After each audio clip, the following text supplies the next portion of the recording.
Hi అండి, అందరికీ నమస్కారం. Welcome to moms food eating kids. Bagara rice, chapati, roti, phulka, ragi sangati, puri అలాంటి వాటిల్లోకి తినడానికి చికెన్ కర్రీని ఇలా ఒకసారి ట్రై చేయండి. నేను చూపించిన పద్ధతిలో చికెన్ గ్రేవీతో తక్కువ మసాలాతో చాలా బాగుంటుంది.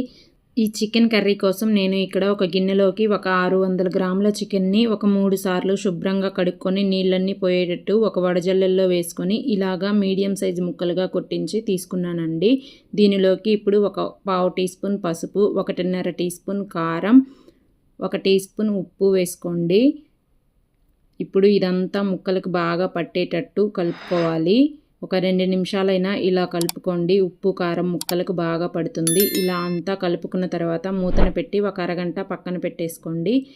ఇప్పుడు కర్రీలోకి నేను ఇక్కడ ఒక 3 ఉల్లిపాయలు, ఒక 2 టమాటాలు తీసుకున్నానండి. వీటిని సన్న ముక్కలుగా కట్ చేసుకొని పక్కన పెట్టుకోండి.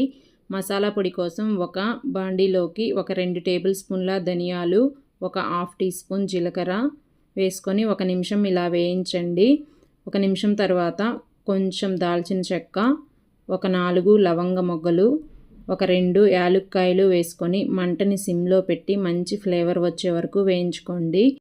మంటని లో ఫ్లేమ్లోనే పెట్టి వేయించుకోండి, లోపల వరకు వేగుతాయి. ఇప్పుడు దీనిలోకి 1 టీ స్పూన్ గసగసాలు, ఒక 2 టేబుల్ స్పూన్ల ఎండు కొబ్బరి ముక్కలు వేసుకొని వీటిని కూడా 1 నిమిషం ఇలా వేయించి స్టవ్ ఆపేసి వీటన్నిటిని పక్కకు తీసి ఒక గిన్నెలోకి పెట్టుకోండి.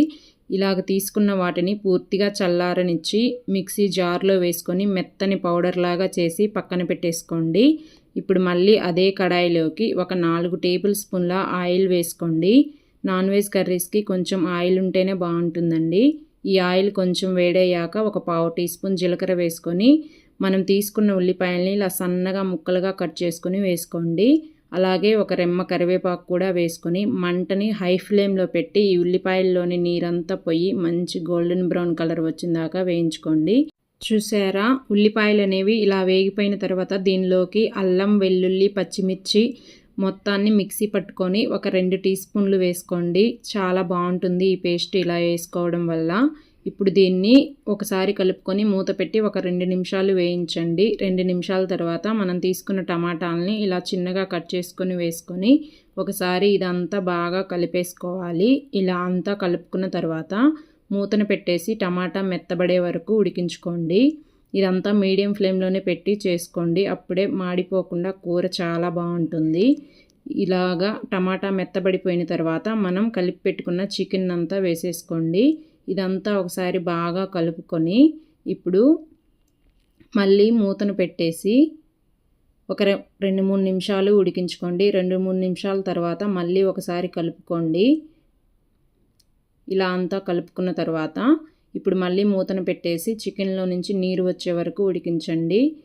ఇలాగా నీరు వచ్చిన తర్వాత మళ్ళీ ఒకసారి కలుపుకొని మూతను పెట్టేసి చికెన్లో నుంచి నీరు కొంచెం ఇనికిపోయే వరకు ఉడికించుకోవాలి. ఇప్పుడు దీనిలోకి ఒక 2 టీ గ్లాసుల నీళ్ళు పోసుకోండి. చికెన్ని ఇలా ఉడికిస్తుంటే బాగా జ్యూసీగా సాఫ్ట్గా ఉంటుందండి. ఇప్పుడు ఇదంతా ఒకసారి కలుపుకొని ఒకసారి టేస్ట్ చెక్ చేసుకోండి, ఉప్పు కారం సరిపోయిందా లేదా అని. నాకు కొంచెం ఉప్పు తగ్గింది, అందుకని నేను ఒక 1/2 టీ స్పూన్ ఉప్పు వేసుకుంటున్నాను. ఇదంతా మళ్ళీ ఒకసారి కలుపుకొని మూతను పెట్టేసి ఒక 5 నిమిషాల పాటు మీడియం ఫ్లేమ్ మీద ఉడికించుకోవాలి. ఒక 5 నిమిషాల తర్వాత ముక్క అనేది ఇలాగా బాగా ఉడికిపోయి ఉంటుందండి. ఒకసారి ఒక చిన్న ముక్కను తీసుకొని టెస్ట్ చేసుకోండి. చూసారా, ముక్క అనేది ఇలా సాఫ్ట్గా ఉడికిపోవాలి, అప్పుడే బాగుంటుంది చికెన్ అనేది. ఇప్పుడు దీనిలోకి మనం ముందుగా మిక్సీ పట్టుకున్న మసాలా పౌడర్నంతా వేసేసుకోండి. అలాగే సన్నగా తరిగి పెట్టుకున్న కొత్తిమీర కొంచెం వేసుకొని ఇదంతా ఒకసారి నిదానంగా కలుపుకోండి. ముక్క అనేది చిదురు కాకుండా బాగుంటుంది. ఇలా అంతా కలుపుకున్న తర్వాత మూతను పెట్టేసి సిమ్లో ఒక 5 నిమిషాలు నూనె పైకి తేలే వరకు ఉడికించుకోండి. చూసారా, ఒక 5 నిమిషాలకి ఇలా ఉడికిపోతుందండి.